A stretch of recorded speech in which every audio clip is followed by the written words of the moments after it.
Hey guys, how the hell are you? Welcome back once again to Arnold Drinks. My name is Arnold, and tonight I drink.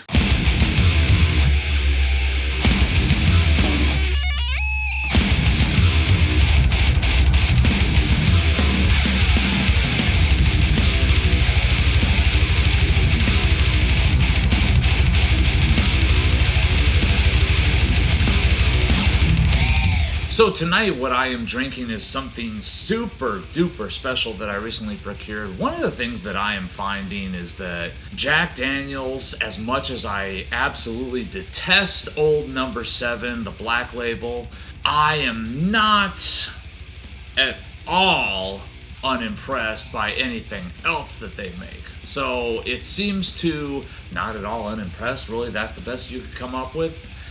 Let's do that part over again. Or not. No, let's just leave it. Fuck it. I'm a human being and I make mistakes. Anyways, yeah, so it seems like I love, or at least seem to love, literally everything else that they do.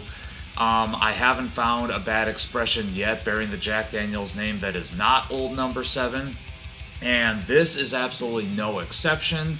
In fact, actually, this might be the best one yet. This is Jack Daniel's Twice Barrel. This is their special release American Single Malt. Yes, you heard that right. Jack Daniel's did an American Single Malt. And this is first aged in new American charred oak barrels and then further finished in Oloroso sherry casks. So this bodes extremely well for me because I'm finding that lately I've been really into kind of malted anything. And now we're going to talk about a Jack Daniel's single malt. This bodes extremely well. I mean, I've already had some. I've shared a few with some buddies that have come over as well. But, dude, I know what's coming and that doesn't make it any less impressive. Let's just dive right into this 106.3 proofer. So right away from the aroma, huge berry notes. I mean, Jesus, dude. All the maraschino cherry, all the dark raspberries, blackberry in there too. Oh my God. And a lot of fried dough.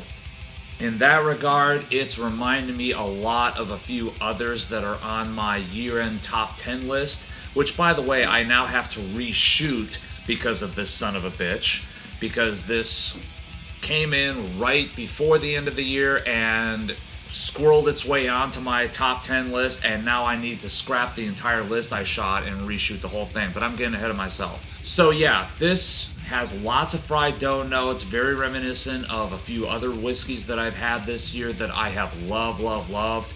Notes of fried dough, cocoa powder, rich chocolate in there. Man, like the biggest notes are the fried dough and the raspberry, though, I would say. Oh, that smells so damn good. Give this a little Kentucky roll here and a sip. That's ridiculous how good that is. That is quite exceptional. Those berry and fried dough notes carry through perfectly into the palate. Big, huge raspberry notes. Just huge raspberry notes. It's thick, it's viscous, even thicker and more viscous than you would expect from 106 proof. It's drinking a little bit hotter even. A little bit spicy on the back end. Let's go back in again. On the back, out of nowhere, comes this little bit of a peppercorn and oak in the finish. Just totally accentuating, though, those berry and fried dough notes. Oh man, that is something that is just super unique and super interesting from start to finish. I am just loving that. Let's go back in again. And that cocoa, that sort of like cocoa powder right before you pour it in and make yourself a hot chocolate, that's coming through in a big way as well. It's mingling oh so nicely with those fried dough and raspberry and dark maraschino cherry notes. This is gonna make my top 10 of the year list for sure. It is just so interesting and unique and awesome.